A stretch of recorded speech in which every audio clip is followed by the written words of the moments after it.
दोस्तों नमस्कार, स्वागत आपसे जो अभी तक की में। आइए देख लेते हैं विद्यार्थी जीवन से प्रमुख खबरें। उत्तर प्रदेश में ईसीसीई एजुकेटर प्री प्राइमरी शिक्षक भर्ती विज्ञापन 10,684 पदों पे। विज्ञापन तो उत्तर प्रदेश के 75 जनपद से जारी किया गया, लेकिन आवेदन की प्रक्रिया केवल 17 जनपद से अभी पूरी की गई। वहीं अगर देखा जाए तो आज दो नए जनपद का लिंक एक्टिवेट कर दिया गया है और आज दोपहर से यानी अभी से आवेदन शुरू हो चुका है। और आवेदन के साथ साथ में वहीं लखनऊ, प्रयागराज, कानपुर, अंबेडकर नगर, आजमगढ़ इन जनपदों के सेवा प्रदाता एजेंसी का चयन कर लिया गया है और किस जनपद में कितने पदों की संख्या है इसको लेकर नोटिस भी देखने को मिल गई है। वहीं ईसीसी एजुकेटर भर्ती विज्ञापन में 3 ऐसे जनपद थे जहां पे डॉक्यूमेंट वेरिफिकेशन की प्रक्रिया पूरी कर ली गई थी और रिजल्ट आना बाकी था। लेकिन सुल्तानपुर जनपद की भर्ती प्रक्रिया को पूरी तरह से रद्द कर दिया गया। तो क्या अब सीतापुर और देवरिया जनपद में जहां पे डॉक्यूमेंट वेरिफिकेशन कंप्लीट कर लिया गया था, क्या इन दोनों जनपदों की भर्ती रद्द होगी या आगे की प्रक्रियाएं और फाइनल रिजल्ट आपको देखने को मिलेगा? उत्तर प्रदेश में नए बजट आने के बाद संविदा और कॉन्ट्रैक्ट बेस की जो भर्तियां होती हैं, संविदा की भर्ती वो भर्ती होती है जो परमानेंट मान के चल सकते हैं आप लोग, यानी कि अर्ध सरकारी, उसको अर्ध सरकारी कहा जाता है। लेकिन जो कॉन्ट्रैक्ट बेस की भर्ती होती है, जो सेवा प्रदाता एजेंसी के अकॉर्डिंग और सेवा योजन पोर्टल के माध्यम से भर्ती का विज्ञापन जारी होता है, यह भर्ती केवल 11 माह की होती है। उसे कॉन्ट्रैक्ट बेस भर्ती कहा जाता है, यानी प्राइवेट कंपनियां कराती हैं केवल 11 माह के लिए। जैसे ईसीसी एजुकेटर भर्ती विज्ञापन में पहले से डिसाइड किया गया है कि आपकी भर्ती केवल 11 माह की है, लेकिन यह है कि बाहर नहीं किया जाता। 11 माह के बाद आपको रिन्यूअल कर दिया जाता है। तो नए बजट आने के बाद 16,000 से लेके 20,000 पेमेंट देने की बात की गई। ईसीसी एजुकेटर भर्ती विज्ञापन का पेमेंट कितना होगा? क्योंकि पहले 10,313 रुपए तय किया गया था। अब नया बजट आने के बाद कितना पेमेंट बढ़ चुका है? वहीं कुछ ऐसे जनपद हैं, यानी 13 से 14 जनपद ऐसे हैं जहां पे डॉक्यूमेंट वेरिफिकेशन को लेकर नोटिस देखने को मिल रही है। वीडियो को स्किप ना करिएगा, तभी आपको पूरी जानकारी मिल पाएगी। आधी अधूरी जानकारी मिलेगी तो आप ना आवेदन कर पाएंगे, ना रजिस्ट्रेशन कर पाएंगे, ना आपको ये ज्ञात हो पाएगा कि आपके जनपद का आवेदन हुआ या डॉक्यूमेंट वेरिफिकेशन हुआ या भर्ती रद्द हुई, क्या कुछ हुआ। तो अगर आप चैनल पर नए हो तो चैनल सब्सक्राइब कर लें ताकि आगामी भी जानकारी मिलती रहे। आइए बात करते हैं विस्तार से।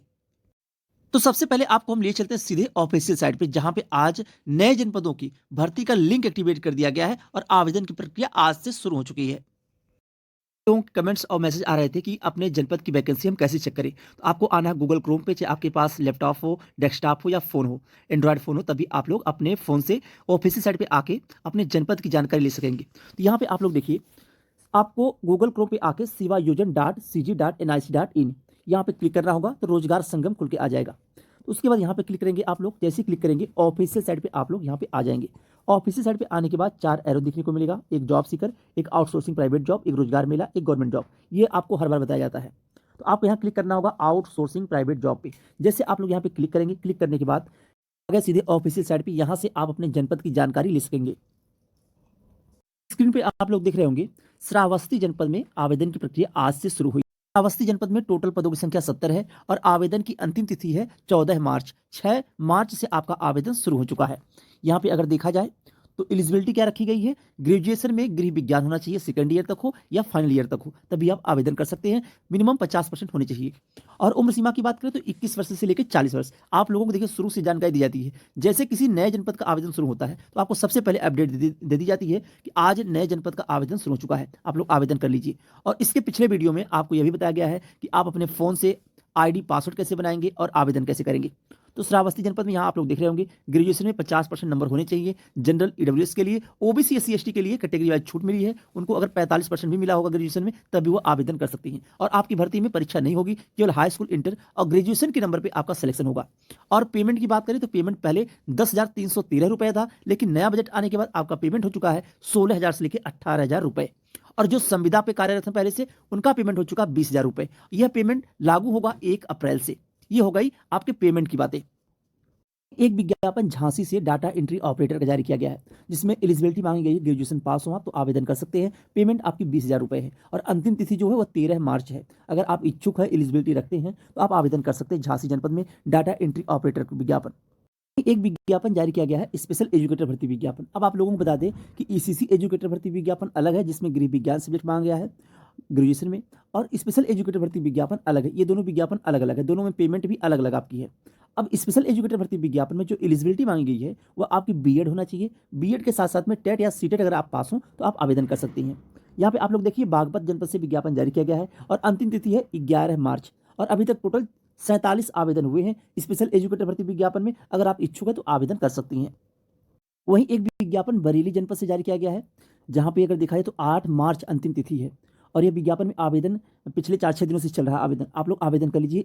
यहाँ पे ईसीसी एजुकेटर भर्ती विज्ञापन जारी किया गया है। स्पेशल एजुकेटर भर्ती विज्ञापन की इसमें बात नहीं की जा रही है। यहाँ पे ग्रेजुएशन में गृह विज्ञान सब्जेक्ट होने चाहिए। तो बरेली जनपद में अभी तक जो टोटल आवेदन हुआ है वो केवल 219 आवेदन हुए हैं। तो बरेली जनपद में अगर आप इच्छुक हैं, बरेली जनपद से हैं, तो आप आवेदन कर लीजिए। अंतिम तिथि 8 मार्च है।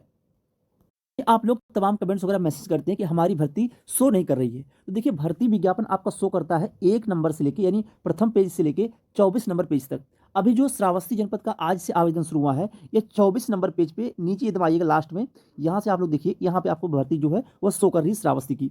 और बरेली जनपद में जहाँ पे आवेदन चल रहा है वह भर्ती 7 नंबर पेज पे शो करती है, शो कर रही है अभी। हो सकता है कि 1-2 घंटे बाद पेज नंबर 8-9 पे चली जाए या पेज नंबर 20-22 पे चली जाए। तो आप लोग यहाँ से आके सर्च कर लिया करिए। यहाँ पे आपको पेज नंबर वाइज देखना पड़ेगा अपने जनपद की भर्ती को। बाकी जहाँ पे भर्ती शो कर रही है, 24 नंबर पेज पे श्रावस्ती जनपद की भर्ती शो कर रही है और 7 नंबर पेज पे बरेली जनपद की भर्ती शो कर रही है। आप लोग आवेदन कर लीजिए अगर आवेदन ना किए हो। श्रावस्ती जनपद की भर्ती का विज्ञापन तो आज जारी किया गया है और आवेदन आज से शुरू हुआ है। जालौन जनपद का भी विज्ञापन जारी कर दिया गया है और अंतिम तिथि आज ही के डेट में है, यानी कि 7 मार्च अंतिम तिथि है। अभी अगर आप आवेदन न किए हो तो आवेदन कर लीजिए। अभी तक जो टोटल आवेदन हुए जालौन जनपद में वह 510 आवेदन हुए हैं और जालौन जनपद के आवेदन की अंतिम तिथि आज है। शाम 5 बजे तक आप हर हाल में आवेदन कर लें अगर आप जालौन जनपद से हो तो। वहीं मैनपुरी जनपद में आवेदन की अंतिम तिथि कल समाप्त हो चुकी है। अब आवेदन की तिथि नहीं बढ़ेगी और ना ही अभी तक कोई ऐसी नोटिस आई है। तो मैनपुरी जनपद में टोटल 436 आवेदन हुए हैं इसी एजुकेटर भर्ती विज्ञापन में। बात करें किस जनपद में कितने पदों की संख्या है, तो इलाहाबाद जनपद में जो टोटल पदों की संख्या है, इलाहाबाद जनपद में वह पदों की संख्या है 287 पदों पे विज्ञापन देखने को मिलेगा। इलाहाबाद जनपद हो गया, लखनऊ जनपद हो गया, अंबेडकर नगर, आजमगढ़, कानपुर, ये 5 ऐसे जनपद हैं जहां पे सेवा प्रदाता एजेंसी का चयन हो चुका है। लेकिन जो पहला विज्ञापन जारी होगा इन 5 जनपदों में से, वह लखनऊ जनपद का आवेदन 1 से 2 दिनों में लिंक एक्टिवेट कर दिया जाएगा। सबसे पहले लखनऊ जनपद, उसके बाद प्रयागराज। हो सकता है दोनों जनपदों का एक ही दिन में और देर शाम तक नोटिस आ जाए और लिंक एक्टिवेट कर दिया जाए। यहाँ पे सेवा प्रदाता एजेंसी का चयन हो चुका है, फाइनली तौर पे काम पूरे हो चुके हैं, बस लिंक एक्टिवेट होना बाकी है। तो इलाहाबाद जनपद में टोटल पदों की संख्या 287 है। बात करें आजमगढ़ जनपद में, तो आजमगढ़ जनपद में टोटल पदों की संख्या 325 है। उसके बाद बागपत में आप लोग देख रहे होंगे 64 पदों की संख्या है और बलिया में टोटल पदों की संख्या 212 है। बलिया में 212 पदों पर विज्ञापन देखने को मिलेगा। उसी तरह से यहाँ पे आप लोग देख रहे होंगे कानपुर नगर में टोटल 130 पदों पर विज्ञापन जारी किया जाएगा। टोटल पदों की संख्या 130 है कानपुर नगर में। लखनऊ जनपद में 141 पदों पर विज्ञापन जारी किया जाएगा। यह ऑफिशियली नोटिस है, कोई हमारे द्वारा यह नोटिस नहीं तैयार की गई है। यहाँ पे आप लोग देखिए, लखनऊ जनपद में टोटल 141 पदों पर विज्ञापन आपको देखने को मिलेगा। लखनऊ जनपद के बाद यहाँ देखा जाए अगर मेरठ जनपद, तो मेरठ जनपद में 137 पद हैं और मिर्जापुर में 139 पद है। उसी तरह से मुरादाबाद में 83 पदों की संख्या है। यहाँ पे आपको यह पीडीएफ भी डाल दिया जाएगा ग्रुप में, टेलीग्राम ग्रुप आप लोग ज्वाइन कर लीजिए और चैनल को सब्सक्राइब कर लीजिए ताकि पूरी अपडेट मिल सके आप लोगों को। यहाँ पे रायबरेली में अगर देखा जाए 209 पदों की संख्या है जिसपे विज्ञापन जारी कर दिया गया है और प्रतापगढ़ में टोटल पदों की संख्या 219 है। इसी तरह से श्रावस्ती में टोटल पदों की संख्या 70 है जिसकी जानकारी आज आपको दी गई है। सिद्धार्थनगर में टोटल पदों की संख्या 200 है। वाराणसी जनपद में टोटल पदों की संख्या 135 है। अम्बेडकर नगर में टोटल पदों की संख्या 141 है अम्बेडकर नगर में। और उसके बाद आजमगढ़ में टोटल पदों की संख्या 325 आवेदन, यानी कि माफ करिएगा, टोटल 325 पद हैं आजमगढ़ में और अम्बेडकर नगर में टोटल पदों की संख्या 141 है। इसी तरह से उत्तर प्रदेश के 75 जनपद जो है उन जनपदों के पदों की संख्या को डिवाइड किया गया है।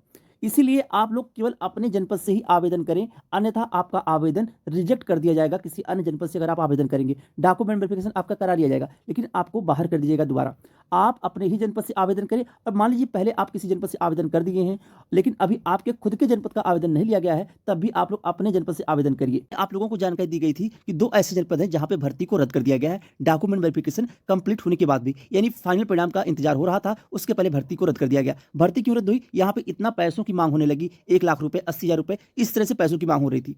और सुल्तानपुर जनपद में पूरी भर्ती प्रक्रिया को रद्द कर दिया गया है। अब दोबारा से आवेदन लिया जाएगा, तकरीबन 10 दिन लग जाएंगे अभी आवेदन और एजेंसी का चयन होने में। नए एजेंसी का चयन होगा, उसके बाद आवेदन होगा। तो आप सभी को, अगर आप आवेदन किए हों या आवेदन ना किए हों, तो सुल्तानपुर जनपद में दोबारा से आपको आवेदन करना होगा अब, क्योंकि इसके पहले काफ़ी पैसों की मांग चली। यहाँ पे ऑडियो रिकॉर्डिंग के सामने आने के बाद सीडीओ ने रद्द की भर्ती, यहाँ पे आप लोग दिख रहे होंगे। तो सुल्तानपुर जनपद में भर्ती को रद्द कर दिया गया है। लेकिन देवरिया जनपद हो गया और सीतापुर जनपद हो गया। सीतापुर जनपद में पहली बार विज्ञापन जारी हुआ, उसके बाद डॉक्यूमेंट वेरिफिकेशन कंप्लीट हो गया था, रिजल्ट का इंतजार हो रहा था। उसके बाद दोबारा से रीओपन कर दिया गया आवेदन को। दोबारा से रीओपन करने के बाद आवेदन लिया गया, लेकिन अभी तक उन कैंडिडेट का डॉक्यूमेंट वेरिफिकेशन नहीं हुआ है। अब उनका डॉक्यूमेंट वेरिफिकेशन होने के बाद एक साथ में रिजल्ट जारी किया जाएगा सीतापुर जनपद का। अब बात आती है देवरिया जनपद फाइनल परिणाम। तो देवरिया जनपद के फाइनल परिणाम का इंतजार आप लोगों को अब समाप्त होने वाला है बहुत जल्द, यानी कि कुछ ही दिनों में, आने वाले 2 से 4 दिनों में आपका परिणाम जो है पूरी तरह से तैयार हो चुका है। कभी भी आपको मेल आ सकता है या मैसेज आ सकता है कि आपका सिलेक्शन हो चुका है देवरिया जनपद में जो कैंडिडेट आवेदन किए थे, जिनका शॉर्टलिस्ट हुआ था डॉक्यूमेंट वेरिफिकेशन के लिए। अब डॉक्यूमेंट वेरिफिकेशन में एक सीट पे 3 लोगों को बुलाया गया था। अब उन 3 में से जिनका नंबर अच्छा होगा उनका सिलेक्शन होगा, पैसा देके सिलेक्शन नहीं होगा। वहीं आपको यह भी जानकारी दी गई थी कि जिन जनपदों की, यानी कि 12 से 13 ऐसे जनपद थे जहां पे आवेदन की प्रक्रिया पूरी कर ली गई है, 10 जनपद ऐसे जहां पे आवेदन की प्रक्रिया पूरी कर ली गई है, यानी आवेदन की अंतिम तिथि समाप्त हो चुकी है। अब इन जनपदों के डॉक्यूमेंट वेरिफिकेशन के लिए आपके ईमेल आईडी पे, जो ईमेल आईडी आप लोग आवेदन करते समय, यानी कि रजिस्ट्रेशन जब आप लोग किए होंगे, वहां पे एक ईमेल आईडी मांगा गया होगा, जहां पे उस ईमेल आईडी को आप सबमिट किए होंगे, जो भी आपकी ईमेल आईडी होगी, उस ईमेल आईडी को पर डे आप लोग चेक करते रहिए। उसी ईमेल आईडी पे या आपको टेक्स्ट मैसेज आएगा या आपको फ़ोन कॉल आएगी कि आपका डॉक्यूमेंट वेरिफिकेशन कहाँ पे है और किस डेट में है। इसलिए उस नंबर को और उस ईमेल आईडी से आप लोग जुड़े रहिएगा ताकि आपको जानकारी मिल सके कि आपके डॉक्यूमेंट वेरिफिकेशन कब होने जा रहा है। और डॉक्यूमेंट वेरिफिकेशन में आपके जो डॉक्यूमेंट चाहिए वो हाई स्कूल, इंटरमीडिएट और ग्रेजुएशन, मार्कशीट हो गई और सर्टिफिकेट हो गया। मार्कशीट के साथ साथ में सर्टिफिकेट होना चाहिए, हाई स्कूल का, इंटर का, और ग्रेजुएशन में आपकी डिग्री हो या प्रोविजनल हो, साथ में मार्कशीट होनी चाहिए। और आय प्रमाण पत्र हो गया, निवास प्रमाण पत्र हो गया, जात प्रमाण पत्र हो गया, आपके फोटो होने चाहिए और सारे ओरिजिनल डॉक्यूमेंट आपको ले जाना है। लेकिन उन ओरिजिनल डॉक्यूमेंट के कम से कम 4 से 6 प्रति फोटो कॉपी यानी जिराक्स होने चाहिए, क्योंकि वहाँ पे जिराक्स और फोटो कॉपी आपकी जमा करा ली जाएगी और ओरिजिनल कॉपी आपको वापस कर दिया जाएगा। इस तरह से आपका डॉक्यूमेंट वेरिफिकेशन होगा। डॉक्यूमेंट वेरिफिकेशन में कोई भी आपका इंटरव्यू साक्षात्कार नहीं होगा, ना ही आपको कोई पैसा देना है। भर्ती फ्रेश होगी, सिलेक्शन तभी होगा जब आप उस योग्य होंगे, आपका उतना नंबर होगा, उतना एकेडमिक नंबर होंगे, आप कट ऑफ में आएंगे तभी आपका सिलेक्शन होगा। ये नहीं कि आपके 30% या 40% नंबर हाई स्कूल में है, आप लोग 1-2 लाख रुपए देके आपका सिलेक्शन नहीं हो पाएगा, वह पैसे भी आपके चले जाएंगे और आपका सिलेक्शन भी नहीं होगा। इसलिए किसी को भी एक पैसे ना दीजिए। और पेमेंट की बात रही तो पहले 10,313 रुपये पेमेंट थे, लेकिन अब आप लोगों के पेमेंट बढ़ चुके हैं। 16,000 से लेकर 18,000 रुपये आपके ईसीसी एजुकेटर भर्ती विज्ञापन में पेमेंट मिलेगा। लेकिन भर्ती 11 माह की है, 11 माह के बाद अगले 11 माह के लिए आपको रिन्यूअल कर दिया जाएगा। रिन्यूअल होने के बाद आने वाले समय में नई स्कीम आती रहती है, नई योजनाएं आती रहती हैं, आपको संविदा कर दिया जाएगा। संविदा पे एक प्रकार से मान लीजिए कि अर्ध सरकारी जॉब मानी जाती है, क्योंकि एक आपकी पेमेंट फिक्स हो जाती है और आने वाले समय में आप लोग गवर्नमेंटेड हो सकते हैं, यानी पूरी तरह से आप सरकारी हो जाएंगे, आपको पूरा पेमेंट मिलेगा। इसलिए आप लोग अगर योग्यता रखते हैं तो आवेदन अवश्य कर दीजिएगा। जानकारी आप लोगों को दे दी गई है इस चैनल के माध्यम से। बाकी कुछ अधूरी जानकारी रह गई हो तो आप लोग कमेंट्स कर दीजिए। कमेंट ना हो पाए तो आप लोग टेलीग्राम चैनल से जुड़ जाइए। टेलीग्राम चैनल पे आपकी जो भी क्यूरी होती है उसको 2 से 4 घंटे में आपको जवाब दे दिया जाता है। पर्सनल मैसेज भी आप लोग कर सकते हैं और टेलीग्राम ग्रुप बनाया केवल ईसीसी एजुकेटर भर्ती विज्ञापन को लेकर, इसलिए उससे आप लोग जरूर जुड़ जाइए। बाकी जैसे भी अपडेट निकल के आती है आपको इस चैनल के माध्यम से जानकारी दी जाएगी। चैनल पर नए हो तो चैनल सब्सक्राइब कर लें। वीडियो थोड़ा बड़ी बन चुकी है, लेकिन यह है कि पूरी जानकारी आपको दे दी गई है, आपको भटकना नहीं पड़ेगा। जय हिंद।